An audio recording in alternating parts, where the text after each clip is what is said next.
What's up, people? Back with another reaction, back with some more punk rock, and this time we're going to listen to another tune from the Subhumans. If you've heard me talk about it, or if you can just see behind me, and there's other posters you can't even see over there. Huge Subhumans fan. They weren't the first band I discovered. I mentioned it before. Propagandhi was my introduction to anarcho-punk, but shortly thereafter I discovered a number of other bands: Bad Religion, Dead Kennedys, and indeed the Subhumans. When I found them, I just loved what I heard. I loved the lyrics of Dick and the way he was often in a sort of like scathing kind of metaphorical or sharp way, and not dissimilar from Jello Biafra, but often more about like UK politics and so on. Although also many of Subhuman songs speak to generalities about politics and the human condition and so on. But I just loved the way it was like this gritty lyrical content mixed with this gritty, gutter punk sort of sound, and I just fell in love with it right away, and I became a huge fan. And so, I keep saying Propagandhi's probably my favorite band because they're always, the first one, and they've continued to be great and evolve their sound, and I stand by all of that. But the Subhumans are right there. Like, I really just love their work, and indeed, they have maintained the quality. This one came out, I think it was 2019. This was 2008, something like that. But yeah, bottom line, I'm a big fan of Dick Lucas. I love, the ideas that come out of his head, and I love that, people like he and Jello Biafra and Greg Graffin who just have these ideas percolating. I love that they express those ideas musically, and have done so for a long time. So I just am a huge fan of the Subhumans. That's basically what I'm trying to say. But we're going to listen to a tune on their album, The Day the Country Died, first proper studio album. They had released a few EPs before that, which eventually were released as an EP LP, like an album, if you will. But we're going to listen to a tune that I think is maybe one of the more like famous or memorable tunes from that album, which is Mickey Mouse is Dead. Be curious to hear what people think about it. I've always interpreted it as a few things. Like, one, the sort of disconnect between reality and what goes on in people's brains, whether willfully or just through ignorance. This idea that we tell ourselves stories, and we like to believe that we have control of our lives in certain ways, and even if it's like killing us to persist in that sort of belief, we'll do it because we don't want to be sussed out for what we really are or for what the world really is. And again, there's also lines about like kids are trying to watch TV with Mickey Mouse on it, but the words are empty and they're just like dead because the reality is daddy's in jail, maybe failed to like pay off his debts or whatever, and mommy doesn't have enough money to pay the bail. And so again, it's like this disconnect between these fantasy realities, whether in our brains or on TVs, and what is actually going on in the people's lives, especially people of lesser means.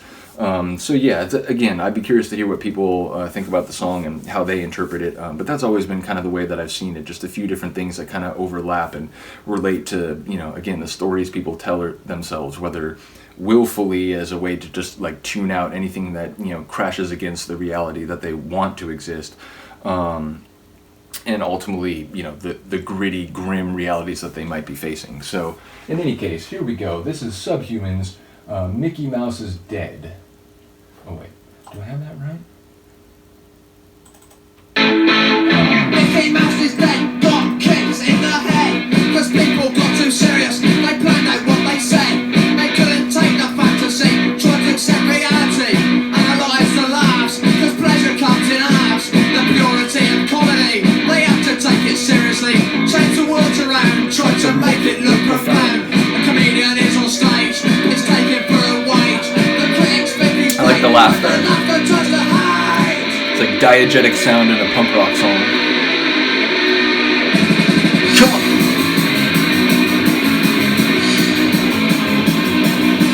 Mickey Mouse is on TV, and if you stare at the screen, the pictures are all black and white, the words don't mean a thing, cause money's got no money, and daddy is in jail, he couldn't afford the license, she can't afford the bail. I love his little vocalizations.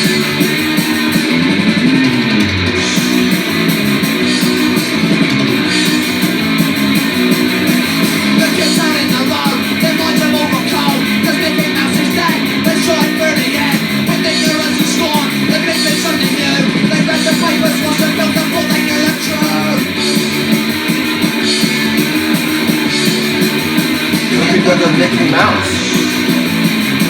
Look what you've done, man.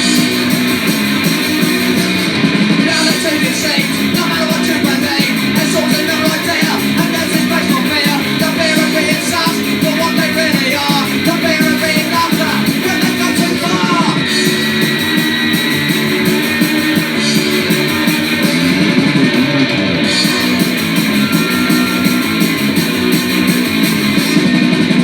They call it paranoia, you cannot be away until you come to realise everyone's the same. People like their problems like the faces of contempt. They either to kill them and no one is because I'm not even you. You, you, you can never be famous. 1, 2, 3, 4. 1, 2, 3, 4. You can never be famous. 1, 2, 3, 4. You can never be famous. 1, 2, 3, 4. You can never be famous. 1, 2, 3, 4. Early. That's what I was waiting for.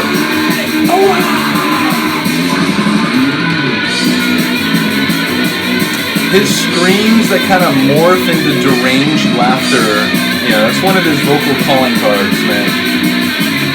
As he's gotten older, his voice has gotten deeper. When he sings some of these older songs now, it's a deeper... Apologies, I really got to take off the repeat that I have. But yeah, when he sings, I saw them, I mentioned, this was like 15 years ago now, but it was like, I don't know, 06, something like that. I saw them at the Showcase Theater in Corona, California, and they played some of their old songs. One of my favorites, it's on the EP/LP, Not Me. And again, I just noticed that when he sings some of these songs in more recent years, again, I think his vocal register is a little lower, which I think is normal. I think as guys get older, their voice register does drop a little bit. But yeah, bottom line, it still sounds great. It still, it has that gritty quality. And if you think he doesn't give the passion that he used to, then you are insane because, like I said, the man is basically a living legend. I try not to lionize people. It's, a dangerous thing to get into the habit of because inevitably people are human and even, beyond that. It's just, it's a weird thing to, get into a mode where you basically take what someone says as sacrosanct or whatever, which, again, not that I necessarily do that with anyone I'm fond of, but again, I'm wary of lionizing people, but I do think Dick Lucas is one of those people who actually gets through that, the rarefied gatekeeper. And indeed, I mentioned before, people like Carl Sagan, and indeed a lot of punk rockers, Jello Biafra, Greg Graffin, Gurewitz, Chris Hanna. But yeah, I really do think Dick Lucas is just a marvelous human being, musically, lyrically, socially. When I saw them, this is a great time to mention this. When I saw them at the Showcase in Corona, I remember there was this one guy who was right up near the front. He was enjoying the show, hard to hold that against him. But he kept trying to come up on stage and stage dive, and he was stage diving in a way where he was jumping feet first. And I remember Dick at one point was like, "Hey man, you're kicking people in the head when you do that." And the guy basically just ignored him and just kind of, "Yeah man," and jumped off again, whatever. And I remember there were some other people who were kind of you could see they were like, "Yeah dude, why are you doing that way, whatever." And he didn't make a big deal about it. He didn't try to turn the crowd against the guy, but he was just basically like, "Hey, when you're doing that, you're actually kicking people, whatever." It's just, his ability to sort of be a human, a humane person with compassion, but again, not one who wanted to grandstand. He didn't hey, let's fucking, get mad at this guy or whatever. It just impressed me the way he did that. And indeed, I think eventually the guy sort of realized that kind of other people in the room were feeling the same way, because at the last part of the concert, he wasn't doing it anymore. But there had been a 30-minute period where he just kept going up and then jumping into the crowd feet first.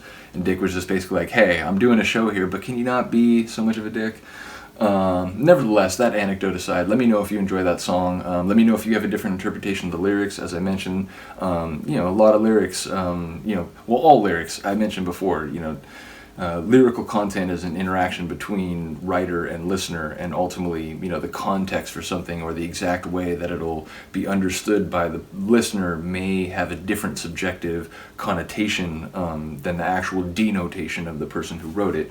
But again, I think there's space for different interpretations, even if there was a very specific meaning in the mind of the person who wrote something. So, like I said, let me know if you have a different interpretation. Let me know if there's another song from this album that you really like. There's literally not a song I'm not in love with. I like the Subhumans, like their whole catalog is amazing. But like I said, the EP/LP, The Day the Country Died, that really early stuff, it like literally there's just nothing I don't like. So shout out a tune if you want to know, or if you want to see it reacted to.